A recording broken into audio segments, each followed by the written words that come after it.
Hello everyone, this is Rajiv S. Khanna for Law Offices of Rajiv S. Khanna PC, immigration.com.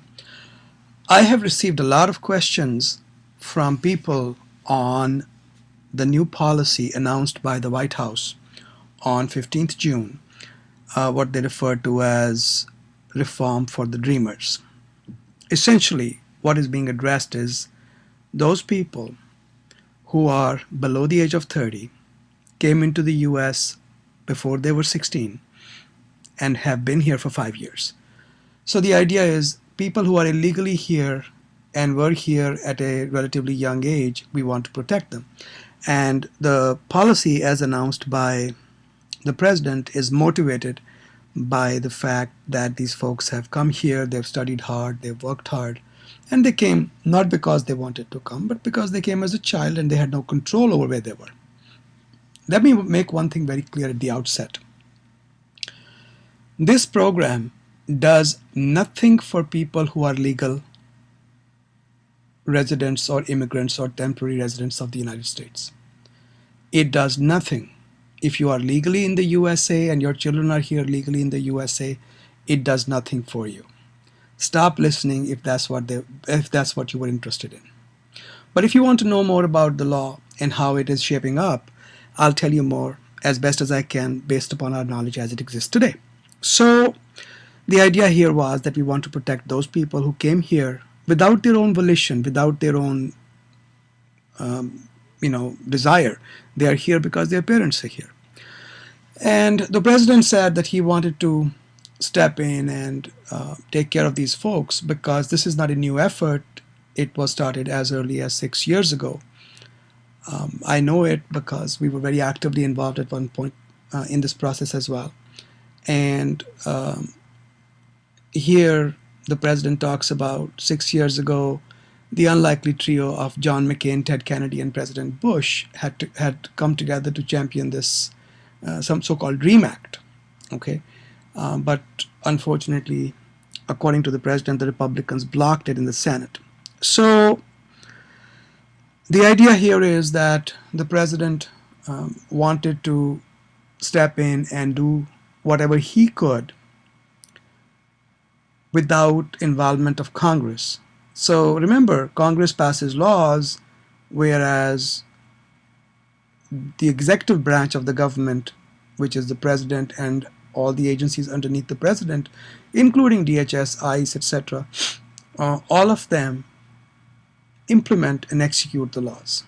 Okay, so when you are implementing something or executing something, remember that your authority is limited. You cannot create new rights. You cannot create new laws. Okay, because of that, the president made it clear, and ICE and USCIS has made it clear that we are not creating any permanent entitlement. What we are going to do is this. If you meet the criteria, and I'll get to the criteria, we will give you temporary residence in the US for 2 years. It carries no other rights except the right to work. Okay? And the details and all they will implement within 60 days. So let me get to that document. This is probably the most informative document to date. These are the frequently asked questions that the government has put out. They talk about what is the duration of the deferred action. It's for a period of 2 years, subject to renewal. What does deferred action basically mean? It means we will not deport you. We will not remove you. We will not send you outside USA. That does not create any new rights. It does not make you a permanent resident. It does not make you even a legal non-immigrant, like an H4 or an E2 visa holder, it doesn't give you anything substantive. It basically gives you the right not to be deported until government changes its mind, and they can change their mind right away. There is nothing in law that says they cannot change their mind. So, and I'm just going to read on from the highlight portions and comment about that. Just follow me along if you will. So the use of prosecutorial discretion confers no substantive right. It does not make you legal in the US. They want to begin implementing the process within 60 days of June 15th, and the rights are available immediately, but they will start orderly implementation within 60 days. Then they talk about who is eligible.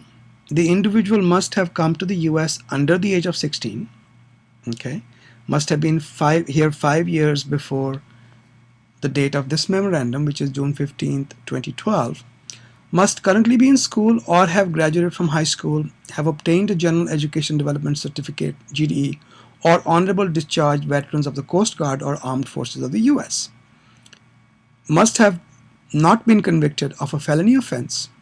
No felonies. If there's even one felony, you can't qualify for this. A significant misdemeanor offense, and they define what significant misdemeanor means. And multiple misdemeanor offenses otherwise pose a threat to national security or public safety. So if you have a criminal background or have a history of being a threat to national or public safety, you will have a problem. And you must not be above the age of 30. Then they talk about what is deferred action. They define it. It basically means we will not send you out. It does not mean whatever unlawful presence you have already accrued gets washed away. What does that mean? Once, in a very, very, very basic manner, once your I-94 expires or you enter USA without inspection, if you come through the border without being inspected, in other words, for example, a coyote brought you to USA, you will not. The fact that you're getting deferred action now does not mean all your past problems are washed away. So be very careful. Don't think that, because unlawful presence of 1 year will bar you from getting any kind of status in USA for 10 years unless you qualify for a very narrowly tailored waiver. So it's very difficult to get a waiver on something like that. Just because you're getting a deferred action now does not mean that all the past quote-unquote sins or infractions have been washed away. They are still there. Those violations are not going to go away. Okay. You will receive employment authorization, and remember that deferred action can be terminated at any time. Then what they've done is they've talked about how are we going to implement them. Individuals who are not in removal proceedings, means you are not before immigration court right now. Some people who are already in removal proceedings will be treated differently. So one classification is individuals who are not in removal proceedings or who have already been ordered to be removed. Means their proceedings is over and the judge has said, okay, you need to be removed. You need to be sent away. Those people will be treated a little bit differently. For individuals who are still in proceedings will be treated differently. So they have these various methodologies that they're going to come out with.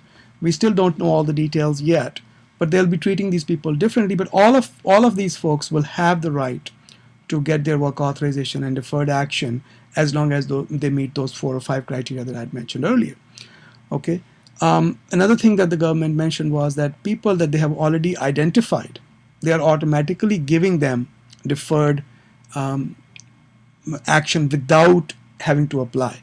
So basically the government is acting upon its own accord. Okay. There's a lot of information in this frequently asked questions. I will attach that to this little conversation I have here. Then they talk about what kind of documentation do I need to show that I came to the US before the age of 16, or that I have resided here for 5 years, or that I was physically present in the US as of June 15, 2012. And they said provide us financial records, medical records, school records, employment records, and military records. But that's not the only thing. You can give anything that you think tends to prove your presence in the US. That will help you. Okay. So now this is where they talk about what do we consider a significant misdemeanor offense. First of all, a felony is anything that is punishable by 1 year, more than 1 year in prison, according to this definition. So anything that's punishable by more than 1 year in prison, if you've been convicted of that, you do not qualify. If you have a significant misdemeanor, and then they define it's here. There is a definition. It's a crime, a significant misdemeanor is a federal, state, or local criminal offense punishable by no more than 1 year of imprisonment, or even if no imprisonment. That's That's a key point. Or even if there's no imprisonment, but it involves violence, threat, assault, domestic violence, sexual abuse, exploitation, burglary, larceny, fraud, driving under the influence of alcohol or drugs, obstruction of justice or bribery, unlawful flight. So there's a whole list of things that if you have been convicted of, even if they were a misdemeanor, you would not qualify. And if you have 3 misdemeanors, you would not qualify at all. Okay? And they talk about what is public threat to public safety. It's, for example, gang membership, participation in criminal activities, or participation in activities that threaten the United States. What if my case is not approved? Can I ask for an appeal? And the answer is no, you cannot get an appeal, but they will set up a procedure where you can ask the supervisor of the case officer who decided your case to look at your case again and decide. Do my dependents and immediate relatives get benefit? No, this is only for you, the person who qualifies. This was, can I travel outside the United States? And the answer is we haven't decided that yet. I would be very, very careful with that, because if you are subject to unlawful presence and you've been here over a year in unlawful presence, travel outside USA could bar you for 10 years. I hope this gives you some information on what you need to do and what this is all about. Feel free to post a message here if something is not clear. Good luck, folks.